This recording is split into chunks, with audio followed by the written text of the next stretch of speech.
Welcome to the Election University podcast, a weekly show where we hear from industry experts who share tips and tricks for winning campaigns. Whether you're running for office now, thinking about it for the future, or just want to know more about campaigns and elections, Election University is for you.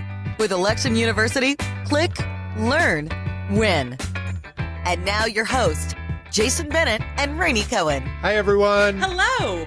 Rainey, how are you doing today? I'm fantastic today. Yeah, today's a good day. Today's a good day. I like it. Good day for a podcast. I agree. Everyone, thank you for joining us for another episode of the Election University podcast. I am your co-host, Jason Bennett. I'm Rainey Cohen. And we are excited about today's episode. We are going to be talking about campaign photography. That's right. Yes. How do you get the shot? How do you not look like a sneezing...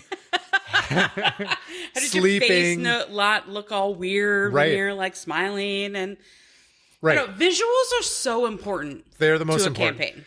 And we had referenced in a couple of episodes ago when we were interviewing Dean Nielsen about the steps that you needed to take to prepare yourself for a future run for office, a study that we had discovered that basically had predicted they took this test group of folks and they flashed photos, like milliseconds of photos between candidates that were running in a race.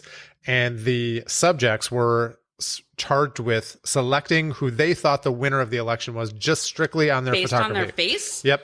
Ooh. And 70%, I think I had said 80% in the podcast, so I stand corrected. We double checked this and it was 70% of the test subjects had correctly guessed the winner of the election based on the photography. Interesting. Yeah. So photos matter and people are determining their choices based on presentation and optics. So It matters on a campaign. And we're going to talk with an expert today, Nate Gowdy, who does photography and was on the campaign trail in 2016 following Bernie Sanders and Hillary Clinton, and then now is doing a very interesting compilation, which we're going to talk about later, about Trump's America. And I'm very excited to talk to him about it. This guy was on the cover of Time magazine. He is superstar. Did he capture the photo of Bernie Sanders with the bird on the podium in Portland? No. Okay. No. His Bernie Sanders photo is a rear shot of him at a podium that was on the cover of Time magazine. It's excellent. It's really cool. We'll have it linked in the show notes. Okay. But it's one of the more memorable shots of Bernie Sanders. Yeah. From the 2016 election cycle. So we're going to talk to him about the ins and outs of photography. Visuals are so important. Right. When you can capture a whole picture, a whole narrative in one image, it really can speak volumes. And especially with social media and the ways in which we consume information these days is all through our eyeballs. Yeah. And I am super fascinated to talk to him about how you even like make yourself stand out. Right. In a particular way. Yeah. So we're going to get to the heart of the matter, and we're going to ask the expert on the presidential campaign trail what his advice would be for our candidates on how to nail that shot. Even if you don't have fancy schmancy equipment, how are you going to get a good shot that's going to work for your campaign? Right. Do cell phone cameras work? Can you even make some of those shots work? We are going to ask all those things and all those questions. More. Don't you hold yourself back, Rainey. I totally encourage you. I won't. Let it fly. All right, let's get into it. Nate, thank you so much for joining us today. Yeah. Happy to do it. Great. In the pre-interview, we read off a bit of your bio and resume, but we'd love to know a bit more about how you got involved in photography and how you got connected up with the presidential campaigns of 2016. Yeah. So I went to school for journalism and thought I was going to be a writer, and was always interested in storytelling. Unfortunately, writing made me want to pull my hair out, and so I decided to mix it up. In 2009, in the summer, I relocated to Seattle, and found work as a preschool teacher. I've since retired from that, and the whole time since I moved to Seattle, I kind of got addicted to, in my pants pockets, I'd have my flip phone, my keys, my wallet, and this little point and shoot that I'd carry around. And, in my new, going to college in the mid 2000s, there aren't very many pictures that we have from that time, just because, the transition from film to digital and the fact that, none of us had, or not a lot of us had cell phones that took nice photos. so I just wanted to document everything and kind of got addicted. At first it was pictures of me and my friends, and then just my friends, and then they got annoyed, and so I started finding things to take pictures of. But at the same time, people were like, Nate, your pictures are good and you're obsessed, and we're tired of you taking pictures of us, just us, and get a camera, learn photography, and so for Christmas 2010, my folks got me a Canon DSLR, and I had, at that time, after preschool teaching, for a month or two, I'd been doing community outreach for the Fred Hutchinson Cancer Research Center HIV vaccine trials unit. And the job was to go from gay bar to gay bar in my neighborhood, Capitol Hill, and to just approach people and get phone numbers. So I met the publisher and editor of Seattle Gay News, and I was excited that, I used to work at a newspaper, and excited to meet them. And it turned out their photographer was moving on. And so they had an opening. And so I showed that, I said, I'm going to be a photographer. And I showed them my little point and shoot. And I don't think they took me seriously, but they liked me. And so when I got my camera, I got in after the holiday and came to the office and showed up. And they were like, I'm like, hey, I'm ready to take pictures. Let's do this. And so I said, okay, how about you come with us to this business association mixer? And so I went, and wasn't dressed appropriately for it. I didn't know how to use the camera yet. And I tried to be a fly on the wall, like a photojournalist or something, or what my idea of a photojournalist was. And the pictures sucked. And I can't, and the editor was like, well, I got back and looked to the office and looked at the pictures, and he was like, well, Nate, just engage people. You're with the newspaper now, and just tell them you're taking their picture for Seattle Gay News, or ask them, politely, of course, but, just engage. And that was a key word. And that was probably the best advice I've ever gotten, was to insert myself and engage people. So he gave me that advice, and I went to next event was a bear rave. Do you know what bears are? I mean, we do. Community? Yeah, we do. Okay. Our listeners probably don't. Because we're gay, but you maybe want to explain for our larger audience. So bears are big, generally bigger men, hairy, gay men. And so it was a bear rave. And so I went and did exactly what the editor said, and approached people and said, hey, I take your picture? It's for Seattle Gay News. And people were super receptive and open to it. And I came back with these pictures of these shirtless men, and the editor and publisher were thrilled. And they said, holy moly, you're an event photographer. And fortunately, it was good timing, because 2012, after 1 year of photography, the campaign for marriage equality in Washington State ramped up. And so all these colorful characters I'd come to know within the community were now organizing fundraisers for marriage equality, and so it was merging with politics, which I've always been drawn to. And so suddenly politicians were at these drag shows and stuff, and our state senator who sponsored the marriage equality bill actually was calling me his personal photographer at the time, and his co-sponsor actually ended up shooting his wedding eventually. But it was just a really exciting time, historic time. It didn't seem like a lot of people were covering it. Oftentimes I was the only photographer in the room, and it's just pretty cool, And so I was known as Seattle's gay photographer, and so it became my community, and I was, visually representing it, and and that led to. I was still making $200 a week and living on that, and, running around. And that year of marriage equality, I probably photographed 350 events. And so, and that led to photographing, people curious if I shot weddings, because all of my friends were getting married the next year, and once it was legalized. And so that was a way to kind of go out on my own and start my own business. And, get things rolling and, maybe buy a couple lenses.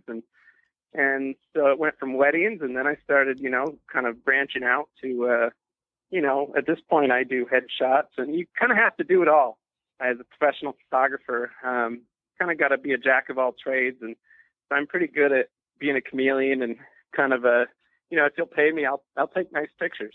Was it this exposure to political photography with the marriage campaign that led you to shoot more political events, or how did you get to the point where you are shooting Bernie Sanders? Yeah. So the campaign was huge because I had people who there were, it still happens to me at rallies and stuff where people will say, "Oh, are you Nate Gowdy?" And it's like, "Yeah." I'm like, "Oh, yeah, I know your work. I follow your work." And that's always the coolest thing as an artist, where we haven't even met yet, and people are, familiar with it. And so, someone a Politico, works for a political firm agency in Seattle. Someone I didn't even know ended up. It was one night, and I was at the Eagle, which is a bar for bears. And I get home, a little under the pretty under the influence. And it was 3 a.m. and check my email, and it's from the DNC. And it was a guy saying, "Hey, I was referred to you by someone whose word is gold. If you'd like to be our guy photographing the president in 1 week, just get back at me." Whoa. And so it's 3 a.m. and I'm woohoo. This was November of 2013. And it was all because the person who referred me was someone who admired my marriage equality work. So the event with Barack Obama is my first time wearing a suit. Everyone else in the room has paid $16K a person to be there. It's about 24 people. And I get to be in the room, and I'm the only one who wanders around in the room. And it was I was probably shaking for the first 15 minutes, and I wouldn't say because I felt nervous, but because of the adrenaline, I think. And I ended up getting some really nice pictures and to the hosts. And, the coolest part was the president. He looked, I thought he'd be easy to photograph. He's a charismatic, good-looking guy, and he looked tired and beat and uninterested. And, I actually got this great picture of his head and his kind of face in his hand, kind of looking bored. But I just kind of moved around the room, and the most surreal part was being able to stand right behind him. Secret Service gave me the okay, and all of a sudden I got the back of the president's head right in front of me, and, they're letting me do my thing. And so at the end, he's leaving, and I'm like, "Sir, the handlers are always super antsy." And so you've got to ask the politician directly if you want to get a selfie with them. Usually when someone who's working the event, like me, asks the handlers, they usually kind of shrug it off, say, no, we're in a hurry or something. Right. And so I went straight to the source, and he flashes me this big smile and points and says, "Yeah, sure." He's like, "First, I'm going to make you look good." And so he goes behind me and fixes my collar because it was all ruffled up from my camera strap. And so I got this picture with him of he's beaming. And it's pretty great, because I think it was, I think that was a hard time for him because it was during the government, Republican the Congress, when the government was shut down. And so, you turned the president's frown upside down. Yeah. Yeah, you could say that. Yeah, it was really cool. I got the biggest smile I'd seen from him. So anyway, in 2015, I knew this campaign was already kind of weird, and I had some connections, and so I tried to work those connections and photograph from behind the scenes the Hillary campaign from Washington State's perspective, particularly Seattle's perspective. And they were having some fun guests like Howard Dean and Madeleine Albright. And so I was trying to always, finagle my way in the room. And I just wanted the pictures. And that wasn't going well. It wasn't, the Clinton campaign wasn't particularly welcoming. and open to the idea of having me documenting the events. And so when Bernie Sanders came in August of 2015, he was doing a Social Security anniversary rally downtown at Westlake Park. And then he was going to a private fundraiser in my neighborhood of Capitol Hill at the Comet Tavern. And then he was going to do a big stadium rally at the University of Washington. And so I decided I was going to go all out. What an opportunity. Yeah. And so I went to the thing downtown, and then I rode my bike up the hill, and I shelled out $200 to be inside the fundraiser, just so I could have proximity to Bernie. I figured it was an investment and worth it. Even I didn't, I was pretty poor. And then I biked to UW and shot out and got in with Seattle Gay News credentials, even though I generally didn't shoot with them. And you so, just use your credentials to get in wherever you could. I love how scrappy that is. Oh yeah, just kind of. I mean, usually if you if you have something around your neck on a lanyard and laminated, as long as you look official and know the drill, usually works out. A lot of times you got to get on the list ahead of time, but you just got to plan ahead. So that went well, and anyway, I did a blog post. Well, I had an acquaintance who was interning at Time Magazine, and he came across it on Facebook and showed the photo team there. And the following Monday, I got an email from the deputy director of photography that he liked my work and wanted to give me a call. And again, it was kind of one of those moments where I'm kind of over the moon. Time Magazine. Time Magazine's calling you out of the blue. Like, that is amazing and a big deal. Let's fast forward to what everyone wants to know, which is, where did you take that photo that ended up on the cover of Time Magazine? That was in San Diego. No, excuse me. The image, sorry. The trip started in San Diego. The image was in LA. It was in Santa Monica. So I had told the editor I was going to San Diego because I wanted to get a picture of Bernie before his primary campaign ended, because it looked pretty certain that Hillary would win. And so I wanted to get a picture, and plus in a different environment, like with surrounded by palm trees and stuff. So I booked a trip to San Diego, told the editor at Time. He said, "Oh, darn it, I already assigned a local photographer." And so I was kind of bummed because I could have made some money. Yeah. Well, then I get there, and because the campaign was familiar with working with me, because I'd followed them, overall I ended up going to like 19 states. They knew me, and so I guess Time had reached out about a potential cover story. So when they saw me at the rally, they hooked me up and put me up and asked if I wanted an exclusive, and put me up in a scissor lift, and I'm kind of dumbfounded because basically I just walked into a potential cover shoot, although at that point I didn't know it was for the cover or any details. And my editor was like, "Well, sounds like you have an exclusive. We'd like to put you on assignment," which is really good because Time's day rate is like $900 or $850 or something. And I was sleeping that weekend. I was sleeping out of my rental car, which I often did to save money. And I talked to him in the morning, and that's when I learned it might be a cover shoot.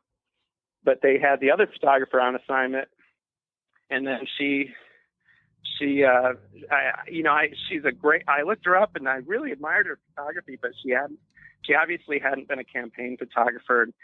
And there's a lot to be said for being able to anticipate how these things go and where to be. And so that experience paid off for me. And I hope so. You made the cover of Time Magazine. You're a photographer who just told us that you were making $200 a week.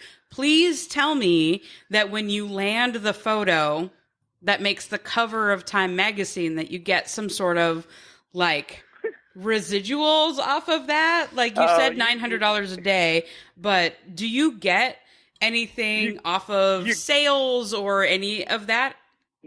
You're getting the cover of Time Magazine, and basically I wasn't on assignment. I was going to go home, call it a trip, and the editor reaches out and he's like, "Hey, aren't you going up to LA? And I was kind of like, well, no, I got to catch my flight. I would love to. And he's like, well, I'll tell you what, we'll pay your expenses if you can go photograph Bernie again today, and we'll pay your day rate. And then after I got the cover, by this point I'm on, it's been days with no sleep, trying to sleep in a rental car, hot November summer. And I was pretty out of it. And usually the shot of Bernie, that shot in particular is one of him. It's his back, from behind I'm behind him, behind the podium. And usually that's a nothing burger shot. Usually what you would do is underexposed to get all the blues in the sky. And by this point I was still out of it. And usually you don't get much out of the shot. And so I took a few frames and the settings were off. And so I blew out the highlights, meaning the sky in this case. And it worked for me. I don't know. Long story short, I mean, it was still a little long-winded. No, that's great. It's perfect. You did make mention of the other photographer and not having an eye necessarily for the campaigns. And so I want to switch from this amazing work that you did during the 2016 campaign cycle and talk about what candidates should be looking for, like the essence of a good candidate shot. So what skills do you have that you've recognized this difference between photos that anticipate candidate life and what a good shot would be for a candidate and what this other photographer is missing, right? So help our candidates and prospective candidates out there understand what a good candidate shot is. What should they be wearing? What's the lighting? Walk us through that. Well, for one, good campaign photography is the opposite of kind of my photojournalism. I mean, that, if you've seen it, it's just gritty, unforgiving, harsh, oftentimes harsh lighting with direct flash. It's not flattering. So, as a campaign photographer, you want, it's kind of like the familiarity, you just kind of, whether you're official or unofficial campaign photographer, the more the candidate is familiar with you, the more they're going to acknowledge you in the pictures, and you're going to get a good kind of vibe from them, energy from them. And basically that's why it's important to engage. And I just think it's good to be around. And the more they know you, it's like, the more I was at drag shows, the more the drag queens, played to my camera. And I think it's the same, in this case, the politicians, the drag queen, and they just got, they got to give it to you, a little bit, So, and I think that there are a lot of people who might be running for the office for the first time who don't know any photographers. And like many of these down ballot candidates might not have the opportunity to be getting to know someone. And I think that all of us can relate to seeing an image of a person dead staring into the camera, and you're like, that's a cold-hearted bee or something. And then there's a side by side with a photo where it's warm and there's a family and the dog and the kids, or whatever. Like, do you have advice on how to? I'm thinking in particular about like mailers or hero images on websites. Like, how would you advise a candidate who is not used to having photos of themselves taken and to create good marketing material to like just in one image speak to their constituency? So I think, I think a lot of it is they got to trust you. They just trust, it's the photographer's job to make you look good. They're not trying anything else but to make you look good, if you're the politician. And so it's my bottom line. I think that when people trust, they're a little more at ease. So let's just assume that a candidate doesn't have anybody with any skill in this, and they're literally just doing camera phone or a point and shoot, basic digital camera. What should they be thinking about for photography? Like, what about the lighting, what they should be wearing? You have so much experience taking really excellent shots, so much so that you're on the cover of Time magazine.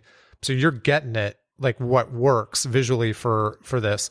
If I'm Jason Bennett and I'm running for sheriff in a rural area and I have no idea what's going to be a good shot, what would you advise me to wear and look like and be thinking about in terms of lighting to get a good shot?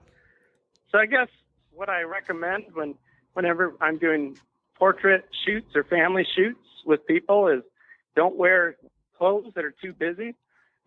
Stripes and plaid and stuff can be too much. And, unless you're kind of working the rural angle, plaid, but dress shirts, but generally plain is better. Plainer the better, particularly for headshots. Because one time I had a guy come in and say, "Oh, these shirts." And it's like, "Geez, you really overthought this. I picked the white one and the blue tie that wasn't too fat because the narrow ones are a little more trendy these days." Right. And then you want to do soft lighting. You don't. Cloudy. People always think, "Oh, we got to photograph today because it's a sunny day." Well, I think being in Seattle, I'm used to cloudy days and soft light, and that light can be really pleasant. And, you don't have those hard shadows and stuff, and you don't have squinty eyes. And so I think people should just remember that cloudy days can make for the best photos. I mean, that's like the one thing I know about photography is that in the sun is kind of the worst. And that overcast days are your best friend. Yeah, it's kind of nice getting that golden, light kind of shining from the corners, on sunny days. And there's definitely a good payoff. But if you don't have a experienced photographer, well, man, you're gold if you just go out with them and shoot with them on a cloudy day. They don't have to be as familiar with light and how light works and have the eye for it. I know that maybe you don't have a ton of experience with shooting families, but immediately what comes to mind with candidates is like screaming babies. Do you have any advice on how you get children, kind of any age, of the toddler or maybe under 6 kind of age, to participate in pleasant looking family photography? Or pets, even pets. Oh my God, pets. I'm at the whim of the baby. If the baby's acting up, I don't know any fix. I don't really have a fix to that, even though I was a preschool teacher and stuff. It's just kind of, it is what it is. And you can't make a baby not cry. Yeah. And I think you just got to kind of embrace it. I think those can make for fun photos, maybe not exactly what you're going for, but I think that it's fun and real and authentic, it's authentic. So. Well, so what about in terms of audience? I'm thinking about candidates who I've seen dress up really formal for their photos, for their website or mailers, or those who are trying to wear more casual clothing to like relate to their constituents. Do you have like particular advice on how someone should be presenting themselves? Like if the one image is your one shot to present yourself to your constituents, sure. Is there a best practice for how someone should do that? I guess for me, it's just, I don't know. I'm pretty basic on this. I just think be yourself and dress how you feel comfortable. And I don't have any magic advice. I think just dress how you feel the most comfortable, and you're going to be the most confident. I guess I would refrain from wearing tones that match your skin color. I think when people are post-processing, the oranges and the reds and stuff can get difficult to correct if your shirt is matching your face, because every time you try to fix it for your face, it fixes it for your shirt too. Right. So this gets me to my next question. What is a reasonable amount of photoshopping for photos in post-production? Blemishes, stray hairs, what's appropriate and what's not appropriate of candidates? Whatever's most, there's no boundary. I mean, whatever's in good taste and is most flattering to the candidate. I think it's not photojournalism. I mean, there's a big if it were photojournalism, you don't touch that stuff. Right. But there are ethical rules and guidelines you follow. But as far as being an event photographer or a campaign photographer, and you can, there are blemishes, you fix them. Mm-hmm. If it ultimately helps the image. Stray hairs, sure. Yeah. I mean, it's like headshots. I retouch quite a bit, but the goal is to make sure it doesn't look like it's been retouched. I mean, so often these pictures are, in order to make them more flattering they are overly softened, and they just look fake and overdone. And so you just got to be, and I've been guilty of this a lot of times. It's kind of a lot of ways in how I found my look and style, and distinguished myself. But I've been the most guilty of over editing. Okay, so it sounds like the rule is there's boundaries is in so long as it's an authentic representation of what the person looks like. Don't shave off 50 pounds off that person. Don't dramatically change them. Well, I mean, if you do it, you got to do it in a way that I don't know. I wouldn't, if someone said, "Oh, can you do this a little?" And well, as long as it looks like it's believable, and if you could have done it a little better in the picture, maybe your picture, you didn't tell them to suck it in enough or something. Or, well, but like these people still got to show up in public and face their constituents. So if the photos are looking like dramatically like they don't look in real life, then can't do that. Yeah. So, I mean, but you can always do a little, and people will never know the difference. Can we talk about cost? We're trying to provide resources for down ballot candidates who may not have a large budget. And so barring like doing your own photo shoot on a cell phone, what might be a reasonable cost for someone to have like a half day photo shoot for all the photos they might need for their campaign or something like that? Sure. If they're doing it with their phone, you want enough light, you want good light, but you also, window light's the best. I mean, this is just standard in photography. Natural window light can be gorgeous. And so just find a great big window with a plain backdrop or maybe a pleasant backdrop and start there. Don't try and do it outside, and don't, I mean, I guess it's a super cloudy day, but I guess I guess the most flattering would be, window light. Just go to a window and start kind of, a lot of times, and if you are outside, I recommend, what I do with my students a lot. I teach some grade school classes weekly. What I do with the students is we go outside and we find the light. And so you have one person stand there and the other person walks around them, and the person standing there kind of turns to face the person walking around them.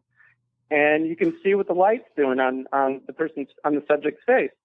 And I think, and it's as easy as that, just finding and actually kind of keying in on and seeing it. Does that help? Does that sound right? Yeah, that sounds great. I mean, like looking for shadows and being conscious of the light. Like, and when you say window light, like don't stand in front the of the window, yeah, because then you're backlit and then you're only a shadow. But finding light coming in from places and being like next to it, and where it looks, and everybody's face is different, and so it can work for people differently. When I do studio lighting for headshots, it depends on the person's face. Some people broad lighting can be preferable. Oftentimes short lighting is better. And I guess you can Google those terms. But what's the average cost for if we were going to hire a professional to do this? What should people expect? Sure. A headshot versus a shoot. So I'm not low, but I'm also not high. And I know a lot of people charge more, but generally for headshots, if you were to hire me, it depends on how many you want. But for my standard, just kind of a headshot session, it's, usually 150 to 250. And I deliver, it depends, but usually 1 to 5 pictures. And then for event coverage, generally my rates are 200 to 300 per hour. That's great. Are you going to follow anybody in the 2020 presidential? So I'm going to follow them all. My goal's been, since the last one was, I thought the last one would, tell a whole story.